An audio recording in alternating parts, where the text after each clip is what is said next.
I'm Sean Aylmer, and this is Fear and Greed's Sunday feature interview. I'll be back again tomorrow with another weekday episode of Fear and Greed, the normal mix of business news and interviews that sets you up for a successful day.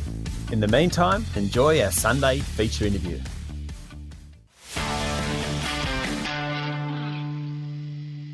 How I Built This is one of the most successful podcast series in the world. It's hosted by Guy Raz, editorial director at National Public Radio in the United States. Guy has been a journalist, a war reporter, a radio presenter, and has formed a production company that is now responsible for 5 different podcast series, including How I Built This, generating over 20 million listens a month. He's just released a book, How I Built This, The Unexpected Paths to Success from the World's Most Inspiring Entrepreneurs. And this morning, we're delighted to have Guy joining us. Guy, welcome to Fear and Greed. Thank you for having me, Sean. Let's start with yourself. Tell us, those of us here in Australia, a little bit about How I Built This, the series, where it comes from, and what you're trying to do. You know, the show can be described as a business show, but I don't think of it as a business show. When I think of business shows, I think of like Wall Street tickers going by on the TV screen and people talking about quarterly sales and, you know, this number and that number. And that's never appealed to me. Business is to me is a series of stories. And basically every business is a story.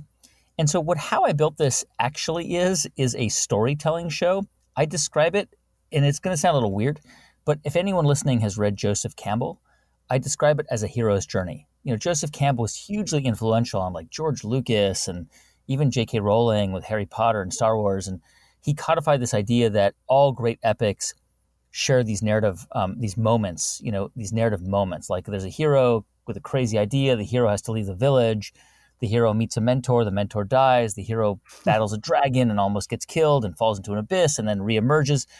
And I recognize that there are elements of that, many elements of that hero's journey in the story of founding a business or a company, because founding a business can be one of the loneliest, most challenging, most anxiety-riven experiences in the human experience. It's full of drama. It's full of catastrophe. It's full of collapse.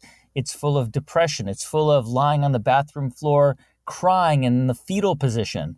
And that's what How I Built This is. It just happens that we tell these human journeys, these heroes' journeys and narratives through the prism of business. And what comes out of it is this incredible reservoir of wisdom and knowledge and ideas and inspiration. Yeah, I mean, businesses are full of great stories. And let's start at the very top. Mostly, you think of a business and when you want to personify it, you think about the CEO. They're just humans. They're frail. They have doubts. And maybe the difference between a CEO and others is that when the opportunity came, they leapt. Why do they take that leap? Yeah, I mean, I focus on founders, people who started a business, had an idea and built it. And what I found is that there are a variety of reasons why people take the leap. You know, some people are just hardwired that way, right? Like there are some people who are just born to be entrepreneurs. And we all know those kinds of people. And by the way, we're jealous of those kinds of people because we're like, how did you get that confidence? How did you come out of the womb like, you know, ready to sell stuff and, you know the type, right? Yeah. The reality is that very, very few entrepreneurs that I've interviewed, and I've interviewed over 300 of them, and, you know, some of the biggest in the world, including, several Australian entrepreneurs. The reality is that most of them learn how to become entrepreneurs. You know, most of them struggle with the things that all of us struggle with fear, the fear of rejection, the fear of people doubting their ideas, the fear of failure, the fear of it all going pear-shaped. And what I've discovered is that pretty much to a person, with very small exceptions, they all learn how to acquire the skills and attributes that one needs in order to build the kind of resilience it takes to withstand the pressures of and the ups and downs of building a business. I've become convinced over the past 5 years of doing this that entrepreneurship is really a state of mind. And we, I think, tend to fetishize entrepreneurs. We think of these people as these, in Australia, you look at Atlassian or Canva or any of these huge companies. And the reality is that they really are just like us. It's just that they have learned skills that have enabled them to take the leap and to start this thing. And so what I've come to realize is that most of us, we actually all behave entrepreneurially over the course of our lives, whether we are working for a company or developing our own ideas. It just takes some kind of rewiring in our brain to recognize what we're doing. And so in part, like the idea behind the book is to basically throw this idea in people's faces to say, you are actually entrepreneurial. And here are examples of people who did things that you are probably doing every day. And here's some ideas about how you can actually go to the next level. Do you think some of them, they learn from their mistakes better than I would, for example, though? I totally accept what you're saying, but they seem to be able to evolve themselves to that state. I would be willing to bet all of my money that you learned a lot from your mistakes. And here's what I'd say about that. Mistakes are hard and failure is really hard. Nobody likes it, right? I think the difference is that once we can begin to reflect on those failures and see a pattern in those failures, it becomes clear that they were necessary. They were actually crucial to the process of success. I mean, this is nothing new. I'm not a seer. I'm not inventing an idea. You can go back to Winston Churchill and long before him and find people who say, success is essentially a series of failures that the end result is success. What I've found is that founders who I've interviewed, whether it's Howard Schultz of Starbucks or Richard Branson or, any of the people that I've had on the show, they essentially have experienced failure time and again in small ways, sometimes medium ways, sometimes big ways that kind of create it kind of inoculates them over time. And I've found that too with what I do, that those small failures actually create better resistance to withstand bigger failures. Doesn't mean it's easy or fun, but it's so important and crucial because actually that's how we learn, that's how we grow, and that's why I focus so much on failure in the book. Kind of brings us on the idea of safety zones, and LinkedIn founder Reid Hoffman talked about jumping off a cliff and assembling the plane on the way down. Right. You don't quite have that approach. You talk about leaving your safety zone, but doing it safely. Yeah. Describe that. What do you mean by that? Well, I love this idea because I think we have this image of entrepreneurs as these brash, swashbuckling, like Richard Branson jumping off an airplane without a parachute. The reality is that almost none of the entrepreneurs I've ever interviewed are like that. Yeah. Pretty much to a person, they mitigate risk. So one of the examples is Jim Koch. Jim Koch founded Samuel Adams Boston Beer Company, Sam Adams Beer. Sam Adams Beer really launched the craft beer revolution in the United States. Now, any Australian over the age of 45 will probably remember a time when American beer was really crap. Like you would never buy American beer, right? Budweiser, undrinkable. Right? It was terrible. But I bet today there are people listening to this right now who love American craft brews, like who really will go to their local, off license and seek out. That was really launched. That revolution was launched by Jim Koch and Ken Grossman, who founded Sierra Nevada. And Jim Koch at the time when he founded Boston Beer Company and Sam Adams Beer, he was working for Boston Consulting Group. He had a very secure job. He had a family. He had a good benefits and all that stuff. And in the United States, we don't have health insurance. We have to get it from our employer, right? So leaving a job is actually a huge risk in the U.S. I mean, there's a myth about American entrepreneurship, but the reality is that because of the way our system is structured, it's anti-entrepreneurial in so many ways because people are afraid to leave their jobs because we don't have universal health care.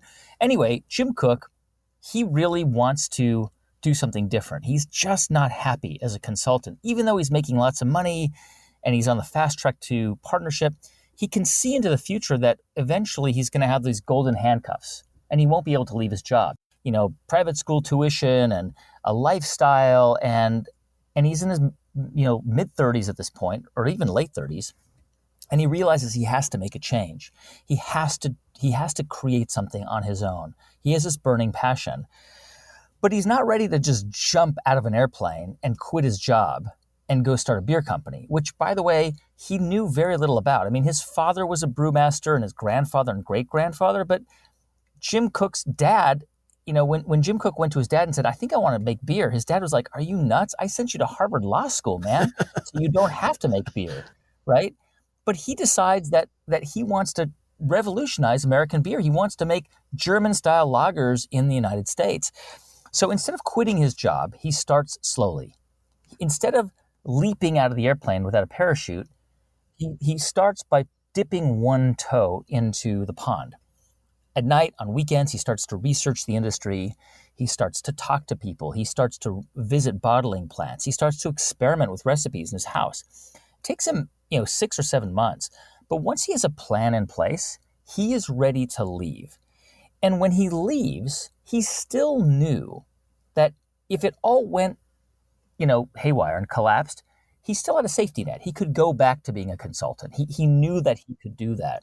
And so he really mitigated his risk. And most entrepreneurs do that. Most of them start that way.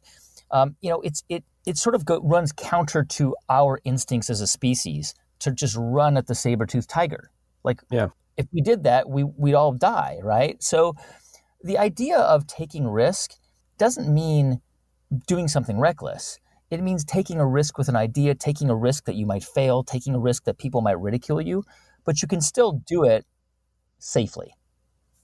Now, look, another insight in the book, which I think is really and I had never thought about it until your book, is the idea that most successful businesses aren't the result of a single person, but a core of 2 or 3.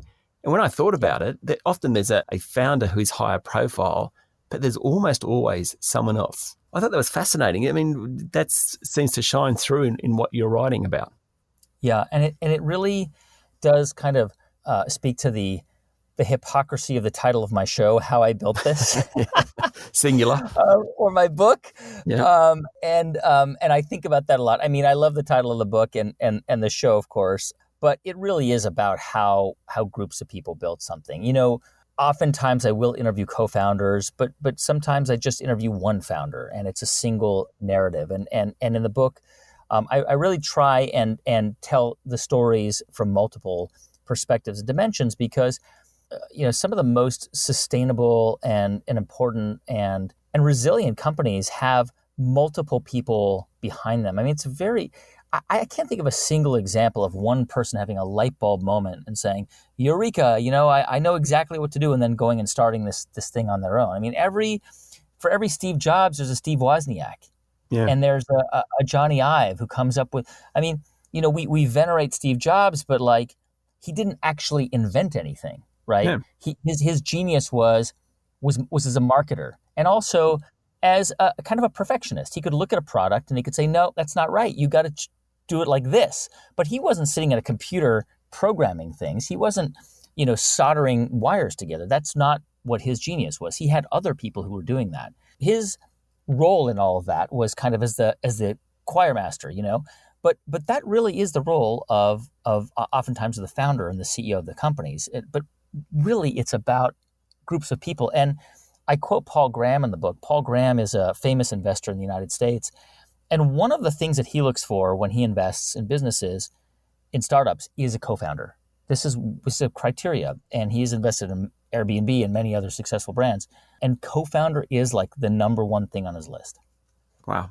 So how do you find the right person? If you've got a great idea, how do you find the right person? Or is it more that a few people have the same great idea? Yeah, I mean, this is the $1 million question, right? Who is the person that you're going to start a business with, and are they the right person? And I've interviewed founders who broke with their co-founder, who had falling outs, and I've interviewed co-founders who had some rocky moments, who really had to kind of work through tension. I mean, we did the story of Allbirds, which is a Kiwi founder. Tim Brown, who founded it in the Bay Area. He was on the New Zealand national soccer team, and I'm sure you know a little bit about his story, and it's a great brand. And he and his co-founder, Joey Zwillinger, they met through their wives, and they just clicked. But they've had tension over time, and they've talked about it, and they've actually had coaches come and work with them. It really comes down to personality. I have found time and again that the best combination of co-founders is where one of them is more charismatic and extroverted and outgoing, and the other is more sort of inward focused and introverted and prefers to be in the background and behind the scenes. That kind of balance can really create magic. And so when people ask me, how do I find a co-founder? Who do I look for? There's no sort of holy grail list that you just look at, check off, and know that you're going to make the right decision. It's always going to be a bit of a risk. But ultimately, I think you really want to look for, and this is intuitive, you want to look for somebody who brings skills and attributes that you don't have. And I suppose the two Steves, Steve Jobs and Steve Wozniak, are the greatest example of those sorts of people because they are chalk and cheese. Totally, right? I mean, Steve Wozniak is like this weirdo in the basement, and Steve Jobs is like this charismatic guy, going out into the world. I once had dinner with Steve Wozniak at a function. There was 10 of us, and I happened to be sitting next to him. It was one of the most memorable nights I've ever had in my life. Wow. For a guy who I thought this guy's going to be really weird, was phenomenally entertaining. I think he gets a bad rap, to be honest. Yeah, no, I bet he was. Yeah. You also talk about the idea of bootstrapping, and I love that idea. Fear and greed, we are bootstrapping, but it can be pretty hairy. Explain that concept. Yeah, look, it depends on what you want to build. If you are building a consumer packaged goods product that requires, a huge capital outlay to manufacture, in a Chinese factory and in quantities of hundreds of thousands or millions, it's sort of hard to bootstrap unless you're related somehow to the family behind, name the brand, right? Yeah. Visy Cardboard here in Australia, the Pratt family are very well-known cardboard kings. So maybe you could do it then, maybe. If you're a member of the Pratt family, you're good to go. But most of us aren't. We don't have access to, hundreds of millions of dollars. The reality is that there are a lot of really interesting brands that were built up in a small way and that essentially enabled the founder to retain 100% of the ownership. I mean, the classic example is Spanx. Sarah Blakely, she was a salesperson selling fax machines and saved all of her money to build a prototype for her undergarments. Well, they were relatively inexpensive to make. So she could do a run of like 5,000 of them. And with that, she was able to get Neiman Marcus, an American, department store, to carry them. She sent them to Oprah, and by luck, Oprah opened it, tried them on, loved them, and then talked about them on her show. I mean, Oprah Winfrey is the most famous media star in America. So that alone was able to kind of launch her business. And really, in the case of Sarah Blakely, she had investors pounding on her door, begging to get in there. But the cash flow enabled her to sustain the business and grow the business very quickly.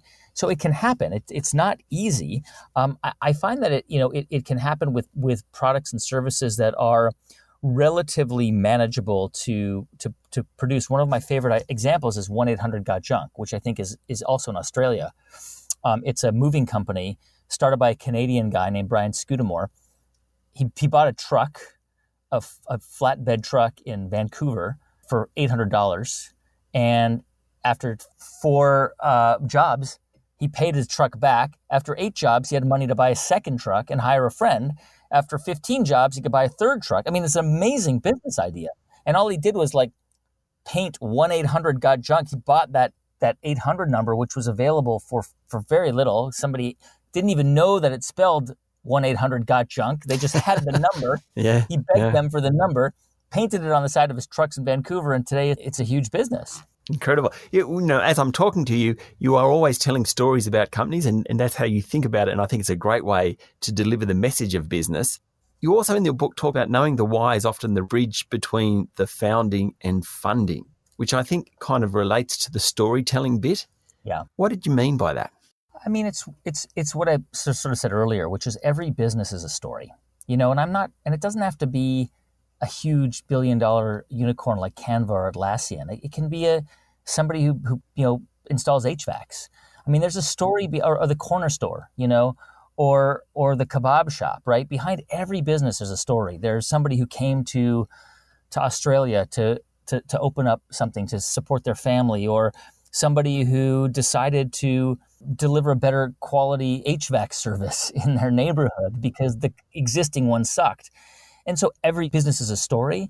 And I think that when you understand the story, it becomes much, much easier to gather people around you who believe in the mission that you are trying to accomplish, whether it's providing a better service or trying to introduce a product that somehow improves people's lives in some ways, or makes it easier. I mean, every business or product out there essentially began as a problem that somebody was trying to solve or improve on. And so when you have the story, it becomes much, much easier to create a powerful connection between the people who work with you, between you and the people who've invested in your business, and ultimately your customers. If your customers understand why you do what you do and why the product you offer is meaningful, the connection to what you do is much stronger. And I've found that businesses that, and I'm not talking about a BS story. I'm not talking about, a PR story. I'm talking about a real story. Why is it that you do what you do? What is the idea behind it? What is it that you want people to walk away from it thinking? I once interviewed Jimmy Fallon. Jimmy Fallon is a late night chat show. Everyone knows Jimmy Fallon.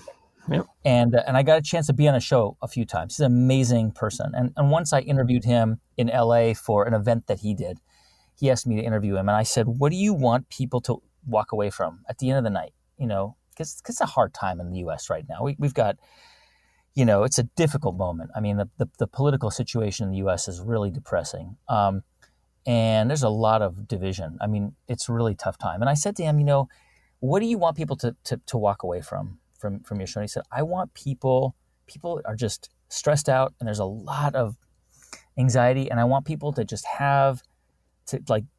turn my show on at 11:30 at night and just laugh and smile and escape and then go to sleep. And I just thought, what a great purpose, what a great mission. And everybody who works for him, because that is a business, everybody who works on his show believes in that mission, and they're so kind and they're so motivated and so committed to what he does because he has that story built into that brand. Well, I mean, one of your chapters is actually called, I think, It Can't Be All About Money. I suppose that's exactly what you're saying. You have to have a mission. You have to have a reason. Right. And look, I'm not denigrating money. If anybody watching wants to send me money, I'd happily take it. No, I'm the same.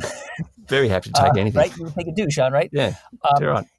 And of course, many of the brands and pretty much all the companies that have been on the show, their founders are fabulously wealthy. I don't think of wealth as a measure of success. And I know that that's a cliche and we hear that, but hear me out for a second. I mean, I actually think that the measure of success for any entrepreneur is building something sustainable, building something that can sustain your life and maybe, if you're lucky, the lives of another 1 or 2 or 3 people who you employ. I mean, that's a pretty great outcome. My dad was a small businessman. He had a small jewelry store. He started at 41 years old and he's retired now. And, he didn't make a pile of cash, but he made enough money to support 3 kids and 4 kids eventually. And 7 or 8 people who worked for him. That's pretty great, and that to me, that's success. That's success. Yeah. I couldn't agree more. Now, look, you mentioned Canva earlier on. Melanie Perkins is the 32-year-old Australian co-founder. It's an online design platform for free. How did you come across Melanie and Canva? We really spend a lot of time researching different brands and products, and we look for a range of founders.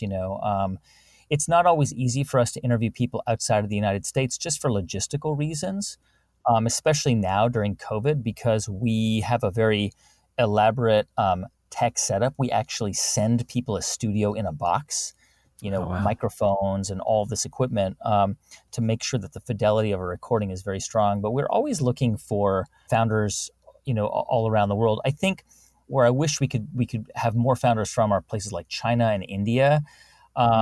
But for a variety of reasons, it's been challenging. We generally have been hearing from founders of all races and backgrounds, but generally from the English-speaking world. So Canada, Australia, New Zealand, the US, the UK. But really, it's about looking for them. And Melanie came on our radar screen a couple of years ago, and I love her story. I mean, she came to the US just totally determined to launch this company, and she had no experience, and she just had this drive and this desire, this burning desire to build this thing that she really believed the world needed, and she was right. You talk about entrepreneurs' inextinguishable belief in their idea, which Melanie definitely had. Can that work against them, though? Oh, yeah, no question about it. I mean, especially if the problem you are solving is a problem only you have, right? I mean, Yes. essentially, Yes, I know no that. one's going to buy that product, right? But really, you have to come up with an idea that solves a problem that not only you have, but presumably that lots of other people have. And actually, the reason why that's important is because there will be times when you're launching a business or even putting an idea out into the world that's disruptive, where you will have people doubting it. It comes with the territory. It is practically an article of faith that will happen. People will say it sucks, it's not going to work, whatever they might say. And in order to actually plow through that and deal with that, you really have to believe that this product or service you're putting out into the world is something the world actually needs, and really does solve a problem for a lot of people. I'll give you an example. One of my favorites, it's a story I tell in the book. One of my favorite entrepreneurs ever is an American entrepreneur named Tristan Walker. He's an African-American guy who had a problem because every time he shaved, he would get razor bumps. Well, men who have very, very curly hair have this problem because if you use a traditional Gillette razor or whatever 5-blade razor you can buy at the drugstore, it shaves under your skin. And then the hair, if you've got curly hair, grows right back into your skin, and it creates painful rash and scarring that many Black and brown men around the world have dealt with forever. And in the US, there really were no good products for brown and Black men and men with curly hair to avoid this. And so he created a razor, a double-edged single blade called the Bevel razor. And he went to investors and he said, hey, I've got this product. It's going to solve a problem for a lot of men like me. And investors, who were mostly white men, were like, I don't see a market here. I don't see where this is going to go. But that didn't deter him, because he knew that not only did he have this problem, but that millions of Black and brown men and women in America had this same problem. And so it didn't matter if he heard no, because he knew that if he couldn't bring this out into the world, nobody could. And it was as simple as that. I mean, every single day he plowed through because he knew this was a problem that a lot of people had and that he had to solve it. And he did. He was right. Today it's owned by Procter & Gamble. The product is available at every Walmart and Target and Walgreens and all over the United States. And it's a hugely successful product. Great story. Tell me, you talk about building a culture as well and not a cult. They can get a bit grey, those areas, culture and cult. I mean, when you are building a business, you want to think about one important question among many, but you really want to think about this question, which is the business about me? Can it survive without me? And your answer should be, no, it's not about me, and yes, it can survive without me. Because if you're building a business that depends only on you, you will quickly realize you cannot scale yourself. And the value of your business will be diminished if the brand is built around you as a person. I mean, unless you're, building a media company. I mean, Oprah can't be Oprah without Oprah, right? But she has a lot of, there are a lot of ancillary products out there. There's a magazine, and there's cooking lines, and there's a production company, and there's all kinds of things that don't need Oprah. But when you're building a brand that is about a product or service, you really want to think about the brand or the product or the service as the star, and not you as the star. And the example I use in the book is a brand called American Apparel, which I think was in Australia at one point, a great brand, made excellent apparel in Los Angeles, which is unusual in this day and age.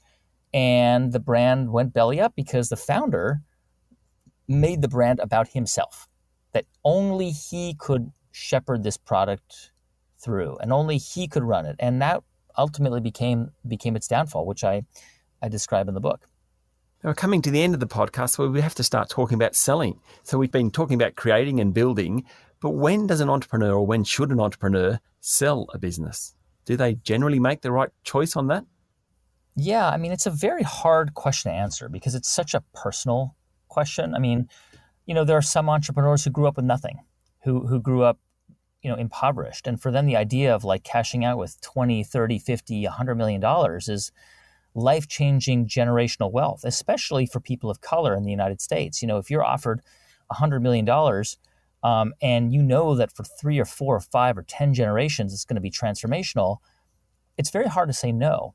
I think that, it really depends on what ultimately your goals are. I think that most founders that I've interviewed, go into their business really wanting to create 100-year companies.